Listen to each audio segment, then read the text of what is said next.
Okay, USA and China, turn 2. The Americans have $52 to spend. They're going to allocate it as follows. They're going to advance their tech for $4. In the Pacific, they will be building a new aircraft carrier and 2 submarines.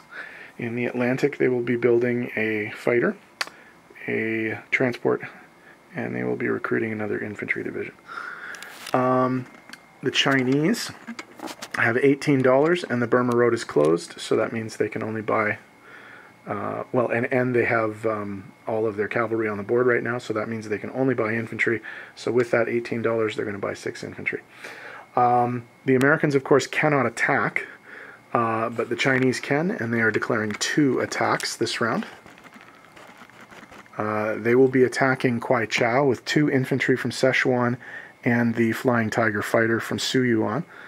And they will be attacking Yunnan with an infantry and a cavalry. So that's going to be the only 2 attacks we see, so I'll set those up on the battle board and we'll get to it.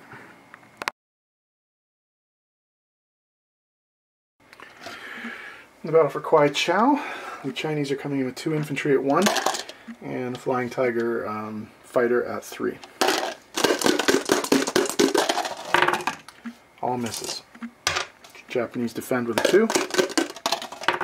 Miss. Hit. Flying Tigers. Hit. Glad I brought 2 infantry.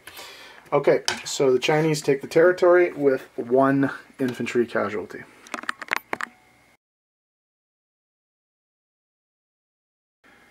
Haven't been rolling very well lately, so I don't really like these odds. This is the battle for Yunnan. 1 Chinese cavalry at 1, 1 Chinese infantry at 1, 1 Chinese cavalry at 2, versus a Japanese infantry at 2. Both misses. Here comes a hit. I can feel it in my bones.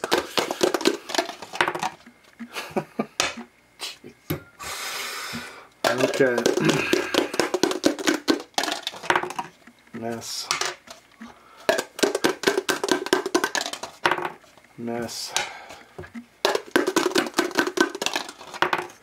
Miss. Miss. Miss.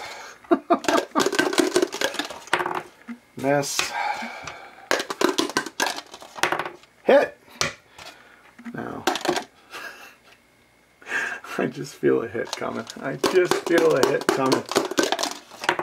Miss! Oh! Thank goodness. Okay, so the Chinese take the territory with a cavalry and lose an infantry in the process. Okay, for non-combat, we'll start with the Chinese. The 2 cavalry from Suyuan are going to be moving south into Xikang. The fighter from Kwai Chau is going to land in Xikang, and all of the forces from Sichuan are going to move to Xikang. So that's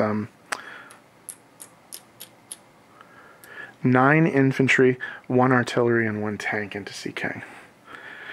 In terms of the Americans, there's nothing happening in the Atlantic in terms of movement, but in the Pacific, the fighter from Manila is going to take off and land at the airbase in Guam. And all of the Pacific Fleet is going to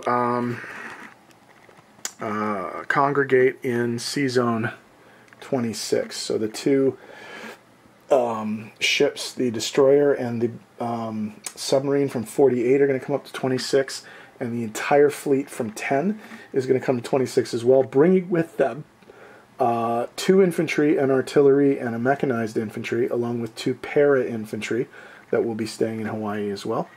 The 2 fighters from the western United States will also be landing in Hawaii. So that's how that's going to look when it's all tidied up. So give me a second to clean up the board and I'll come back with placements.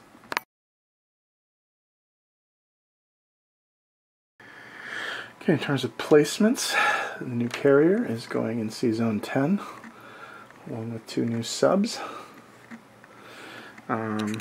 China will do on the way by. All of its new infantry are going to be placed in Xikang with the existing infantry, creating a rather large force at this point. And then in the Atlantic, the Americans are going to place their new fighter in the air base in Washington. They will be placing their new transport in Sea Zone 101, and they will be placing their new infantry in Eastern. Okay, in terms of income, China does go up a little bit. They got $1 back for Yunnan and $2 back for Kwai-Chow, so that's $3. So they go from 5 to 8, and the Japanese go from 37 to 34. Okay, in terms of the income, nothing changes for the Americans yet. They're still at the end of turn 2, so they get their original $52. No bonuses kick in until the end of the next round when they are at war. The Chinese get a base income of 8, plus a national objective of 6 for $14 in the treasury. So let's go around the other side of the board and we will do a disposition of forces. Okay. For the Americans in the Atlantic, in Sea Zone 101, there are 2 transports, 1 destroyer, and 1 cruiser. In the eastern United States, there is a single fighter, 2 anti-aircraft artillery, 2 regular artillery, 1 tank, and 3 infantry. Over in the Pacific for the Americans,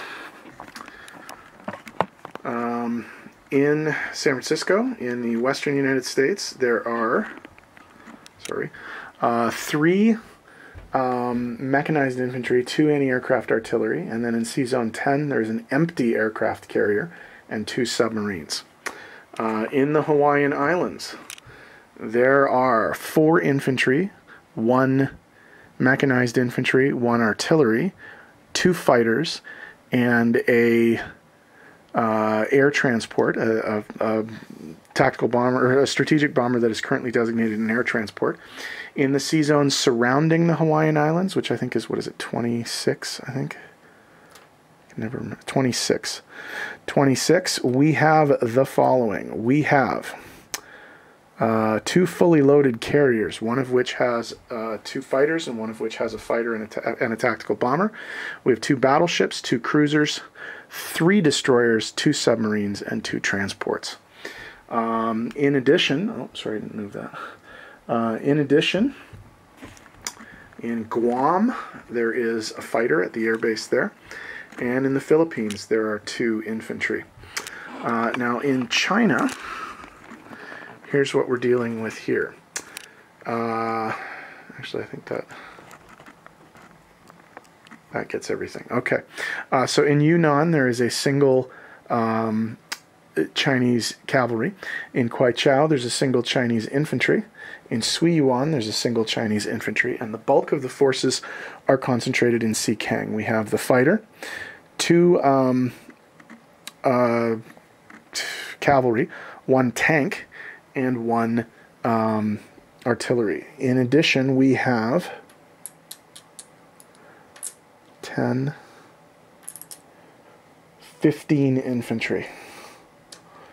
15 infantry in Xikang that are being pushed back a fair bit by the Chinese.